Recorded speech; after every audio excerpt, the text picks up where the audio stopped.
સુરતની વાત કરીએ તો સુરતમાં નવી સિવિલ હોસ્પિટલ ફરીથી વિવાદમાં આવી ગઈ છે। દર્દીને કોઈ પણ વ્યવસ્થા વગર રજા આપી દેવામાં આવે છે। દર્દી સવારથી રજડતી હાલતમાં જોવા મળ્યા ત્યારે બેડ ખાલી નહીં કરો તો પોલીસ આવીને ખાલી કરાવશે તેવી ધમકી પણ આપવામાં આવી હતી। ત્યારે ડોક્ટર પર પરિવાર દ્વારા આક્ષેપ કરવામાં આવ્યા છે। પોલીસના ડરથી દર્દી સવારે બેડ ખાલી કર્યું છે।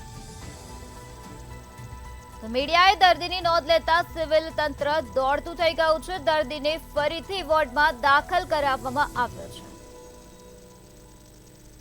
તો સુરતની નવી સિવિલ હોસ્પિટલ ફરીથી વિવાદમાં આવી ગઈ છે। બેડ ખાલી નહીં કરો તો પોલીસ આવીને ખાલી કરાવશે તેવી ધમકી દર્દીને આપવામાં આવી હતી। ત્યારે ડોક્ટર પર પરિવાર દ્વારા આક્ષેપ કરવામાં આવ્યા છે। પોલીસના ડરથી દર્દીએ સવારે બેડ ખાલી કરી નાખ્યો હતો। ત્યારે મીડિયાએ દર્દીની નોંધ લીધી હતી। ત્યારે દર્દીની નોંધ લેતા સિવિલ તંત્ર દોડતું થઈ ગયું હતું અને દર્દીને ફરીથી વોર્ડમાં દાખલ કરવામાં આવ્યો હતો।